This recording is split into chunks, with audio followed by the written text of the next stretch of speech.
2 jatos Gripen e...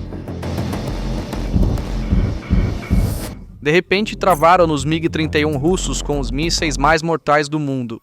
As telas dos pilotos russos piscavam avisos como loucas. Tudo estava ficando vermelho. Segundos antes, os pilotos russos achavam que isso era fácil demais. Agora, olhando pelas janelas do cockpit, eles viram sua própria morte.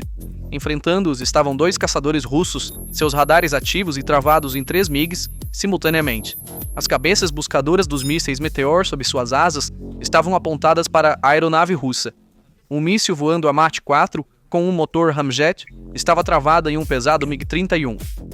A matemática da fuga era brutal, era fisicamente impossível. Aquele momento foi o fim de todo o treinamento, toda a propaganda para os pilotos russos. O cenário de encontro que você acabou de ver não é ficção científica. É um pequeno fragmento da realidade que o pacote Gripen e Meteor da Suécia, pronto para entrega à Ucrânia, criará no terreno. À primeira vista, parece um pacote de ajuda militar comum. Um país dá armas a outro. Isso acontece todos os dias. Mas este é diferente. Este movimento tem o poder de abalar fundamentalmente a maior vantagem da Rússia desde o início da guerra, sua superioridade aérea. O anúncio do presidente ucraniano Volodymyr Zelensky causou um grande impacto no mundo da defesa. A Força Aérea Ucraniana adicionará aproximadamente 250 novos caças ao seu inventário. Os pilotos russos podem não conseguir mais voar com facilidade. Distâncias que consideravam seguras podem não ser mais seguras. E a estratégia de ponte aérea do Kremlin pode colapsar porque a parte mais crítica, mais estratégica deste pacote não são os jatos franceses ou os F-16. É o JAS-39 Gripen, fabricado na Suécia. Zelensky disse que a Ucrânia adquirirá 250 caças, 150 dos quais serão caças Gripen.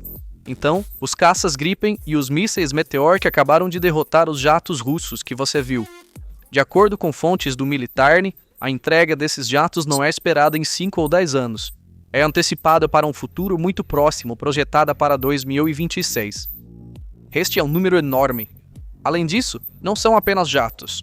Um ecossistema inteiro está chegando.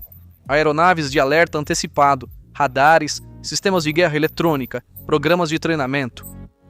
A Força Aérea da Ucrânia pode ser completamente transformada graças a este pacote. Um míssil, um jato, a decisão de um país. Às vezes, guerras mudam em momentos como este. Então, por que Gripen quando há o F-16? Para entender isso, precisamos olhar para as pistas de pouso da Ucrânia. As bases aéreas ucranianas estão sob constante bombardeio russo. As pistas estão danificadas, negligenciadas e são curtas. O F-16 americano é uma aeronave delicada.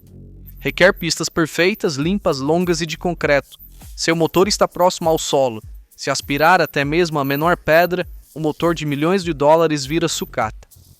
Mas o Gripen foi projetado para decolar de rodovias curtas nas florestas nevadas da Suécia. Não é afetado por sujeira, lama ou neve. Em um posto de gasolina, pode ser reabastecido, carregado com mísseis e voltar ao combate em 10 minutos com apenas 6 jovens técnicos fazendo seu serviço militar e um sargento especialista. O que realmente assusta a Rússia não é apenas a aeronave em si, mas sua capacidade de logística de guerrilha. Mas sem a morte cinzenta sob suas asas, o Gripen seria apenas uma aeronave ágil. A verdadeira mudança de jogo, o míssil Meteor. Então, o que torna esse míssil tão especial e por que a Rússia está tão desconfortável com esse desenvolvimento? Para entender por que o Meteor é revolucionário, devemos primeiro entender como a Rússia atualmente domina a guerra. A estratégia da Força Aérea Russa é simples, mas eficaz. Doutrina do braço longo. Os pilotos russos não entram no alcance dos sistemas de defesa aérea ucranianos. Eles decolam de trás de suas próprias fronteiras ou de áreas seguras sob ocupação. Sob suas asas carregam mísseis R-37M, conhecidos por seu tamanho enorme. O alcance desses mísseis pode chegar a 200 até 300 km sob certas condições. O piloto russo sobe acima de 40 mil pés, dispara seu míssil e retorna à base para um café antes que o piloto ucraniano sequer o detecte no radar. Isso é chamado de tática de disparar e fugir. Os pilotos ucranianos, no entanto, estão desamparados. As versões mais antigas dos mísseis AIM-120 Amram, de fabricação americana que eles possuem, não conseguem alcançar os jatos russos. Os jatos ucranianos são forçados a voar constantemente rente às copas das árvores, voando a altitudes muito baixas para escapar dos mísseis russos. Isso também limita o alcance de seus radares. A Rússia estabeleceu um regime de intimidação nos céus graças a essa assimetria tecnológica. Eles decolam quando querem, lançam as bombas que querem e retornam sem pagar qualquer preço. O míssil Meteor está sendo implantado precisamente para perturbar essa equação e acabar com essa intimidação. Para ver o que isso significa no terreno, vamos simular, segundo a segundo, os momentos tensos que se desenrolaram no espaço aéreo da Estônia em 19 de setembro. Tudo começou quando uma frota de MiG-31 russos entrou no espaço aéreo estoniano sobre o Golfo da Finlândia. 3 MiG-31 russos, a uma altitude de 45 mil pés, atravessaram a fronteira da OTAN como uma faca. Os pilotos estavam relaxados, confiavam nos enormes motores abaixo deles e na velocidade de Mach 2.8. Para eles, essa altitude era intocável. Alguns minutos depois, um F-16 chegaria, os avisaria educadamente e eles retornariam às suas bases como heróis. Esse era o plano. Mas naquele dia, o cenário da OTAN era diferente. A ordem do Centro de Operações na Alemanha foi fria como gelo. Deixem-nos entrar. Enquanto os russos pensavam que estavam voando no vácuo, já tinham se tornado ratos de laboratório. Abaixo, 2 F-35A Lightnings. 2 italianos deslizavam nas sombras. Seus radares estavam desligados. Eles estavam apenas ouvindo. Estavam gravando cada sinal emitido pelos MiG-31, cada salto de frequência, cada temperatura do motor segundo a segundo. Estavam copiando a alma eletrônica da aeronave mais valiosa da Rússia ao vivo. Os pilotos russos não faziam ideia. E então, os carrascos entraram em cena. 2 Gripen e suecos apareceram de repente bem debaixo dos narizes dos russos. As cabines dos pilotos russos ficaram subitamente vermelhas. Os receptores de alerta de radar, RWR, começaram a gritar. As telas dos radares Zaslon-M ficaram completamente brancas. Eles ficaram cegos. Seus rádios cortaram com um estalo. Eles estavam surdos. O sistema de guerra eletrônica dos Gripens havia transformado os MiG-31 em tijolos voadores. Bem no meio daquele caos, a voz do piloto sueco foi ouvida. Não houve aviso. Não houve negociação. Houve apenas uma ordem. Estou travado. Virem imediatamente ou eu vou derrubar vocês. Para os pilotos russos, aquele momento marcou o fim da propaganda da superpotência. Em pânico, eles levaram seus aviões ao limite, deram meia volta e fugiram para o espaço aéreo russo. Nenhum tiro foi disparado, mas a Força Aérea Russa sofreu a derrota técnica mais pesada de sua história. E se o gatilho tivesse sido puxado naquele dia, o avião mais rápido da Rússia poderia ter escapado? Resposta não. No papel, o MiG-31 é um monstro de velocidade, mas na guerra moderna, essa velocidade é sua sentença de morte. O MiG-31 voando a 80 mil pés e Mach 2.8 não pode manobrar. Seu raio de curva é de dezenas de quilômetros. Se fizer uma curva acentuada, suas asas se quebrarão ou seus motores desligarão. É um alvo estacionário maciço. A ameaça que enfrenta é o míssil Meteor. Não é um foguete comum. O Meteor tem um motor ramjet. Isso significa que ele se alimenta de ar. No momento em que é lançado, sobe para o espaço. Na alta altitude, onde está o MiG-31, na atmosfera rarefeita, seu motor atinge potência máxima. O míssil aproxima-se de sua presa a mais de Mach 4 ou 1,5 km por segundo. E a parte mais assustadora, sua energia nunca se esgota. O MiG-31 gasta combustível enquanto tenta escapar, diminuindo a velocidade. O Meteor, no entanto, acelera à medida que se aproxima. Isto não é uma perseguição, isto é matemática. Dentro da zona sem escape do Meteor, as leis da física não deixam ao MiG-31 nenhuma chance de sobrevivência. O Meteor é um dos mísseis a ar mais avançados do mundo, mas seu alcance não é a única coisa que o torna especial. A verdadeira diferença está no seu motor. Considere um míssil tradicional como o americano AMRAAM ou o russo R-77. Esses mísseis têm um motor foguete de combustível sólido. O piloto puxa o gatilho, o motor foguete queima com tremendo poder por alguns segundos e o míssil atinge múltiplos da velocidade do som. Mas o que acontece quando o combustível acaba? O míssil simplesmente se torna um projétil planador. Ele perde velocidade a cada segundo devido ao atrito do ar. Quando atinge seu alvo, que é a aeronave russa a 100 km de distância, a energia do míssil está esgotada e sua capacidade de manobra desaparece. Se o piloto russo fizer uma manobra brusca nesta fase, por exemplo, uma curva de 9G, o míssil gasto não consegue segui-lo e cai inutilmente. É aqui que o Meteor reescreve a física. O Meteor não carrega seu próprio oxigênio. Graças às entradas de ar em seu corpo, ele alimenta seu motor sugando o oxigênio da atmosfera, assim como um caça. Isso permite que seu motor funcione não apenas nos primeiros segundos, mas durante todo o voo. Quando o piloto puxa o gatilho, o meteoro acelera e continua acelerando. Mesmo quando se aproxima do alvo, a uma distância de 100 km, seu motor ainda está a plena potência. Sua velocidade excede Mach 4. Na literatura de aviação, isso é chamado de zona sem escape. A zona sem escape do meteoro é 3 vezes maior do que a de qualquer outro míssil no mundo. Não importa o que o piloto russo faça, seja mergulhar, subir ou puxar no AVG, o míssil vindo por trás é mais rápido, mais energético e mais ágil. Isto não é uma perseguição, isto é uma certeza matemática. Para os pilotos russos, este é um cenário de pesadelo. Até agora, eles operavam confortavelmente com uma estratégia de atirar e correr. O meteoro elimina esse conforto. O meteoro também pode alcançar alcances semelhantes ao R-37. Agora os pilotos russos enfrentarão o mesmo risco. O campo de jogo está se nivelando. Então, o que a Rússia pensa sobre tudo isso?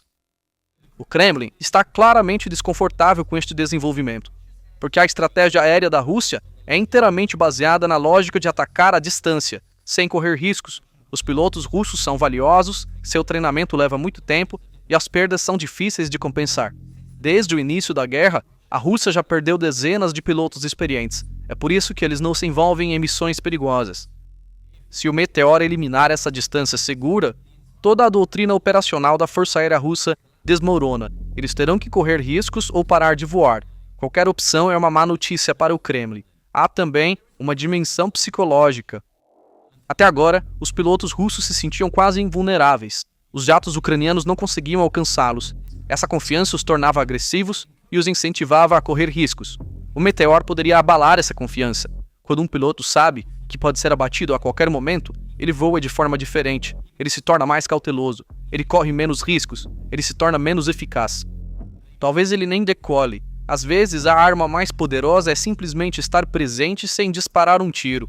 Isso é exatamente o que é dissuasão, e o meteoro parece projetado para dissuadir a Rússia. Olhando para o quadro maior, a ação da Suécia não está sozinha. Algo está mudando na Europa. Enviar armas para a Ucrânia não é mais apenas tarefa dos Estados Unidos. Países europeus estão ativando suas próprias indústrias de defesa. A Suécia está fornecendo Gripen e Meteor. A França ofereceu Rafale. A Alemanha está enviando sistemas de defesa aérea. O Reino Unido está fornecendo mísseis de longo alcance. Essa coordenação é extremamente preocupante para a Rússia porque a capacidade de defesa da Europa, se devidamente motivada, supera e muito a da Rússia. Putin pode ser capaz de esperar que os Estados Unidos se cansem, mas ele não pode lutar contra toda a Europa.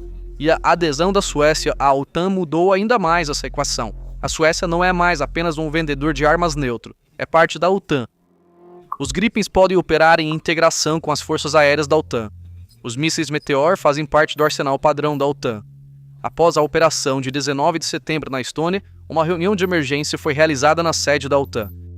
Estônia, citando as ações imprudentes e inaceitáveis da Rússia, solicitou formalmente consultas sobre o artigo 4 da aliança.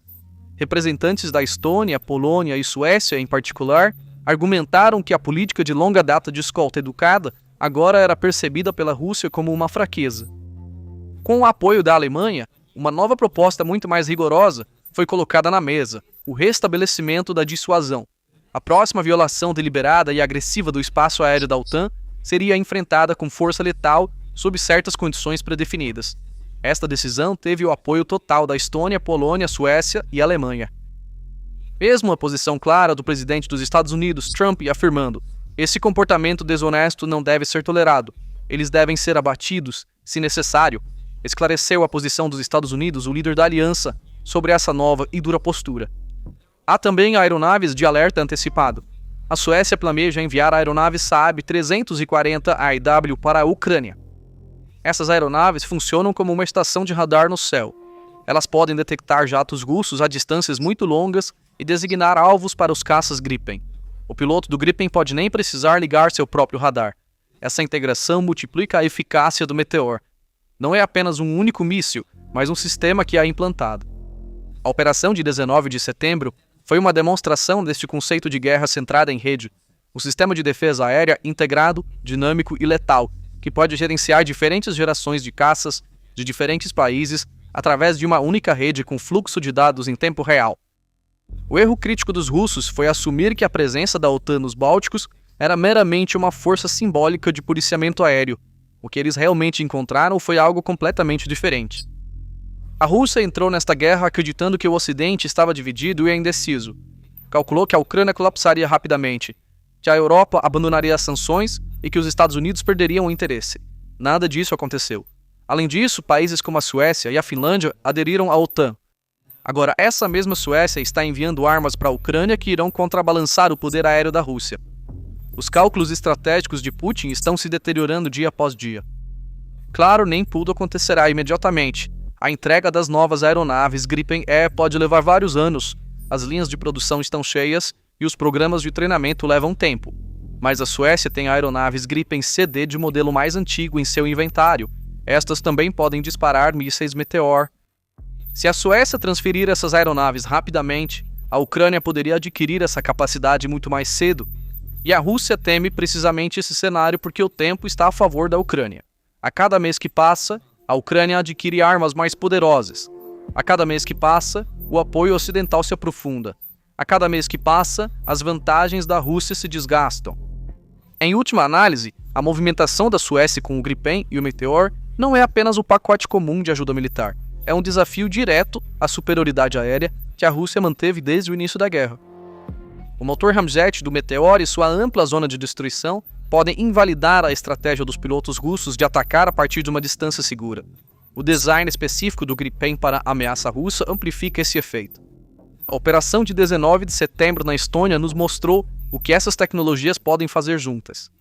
A era das provocações seguras e sem custo acabou. O preço da próxima violação deliberada pode não ser apenas um protesto diplomático, mas também a perda de bilhões de dólares em ativos estratégicos e pilotos altamente treinados. A análise de risco-recompensa agora claramente desfavorece a Rússia. Continuaremos a monitorar de perto este desenvolvimento nos próximos meses. Então, quais são seus pensamentos sobre este assunto? Por favor, compartilhe seus pensamentos nos comentários.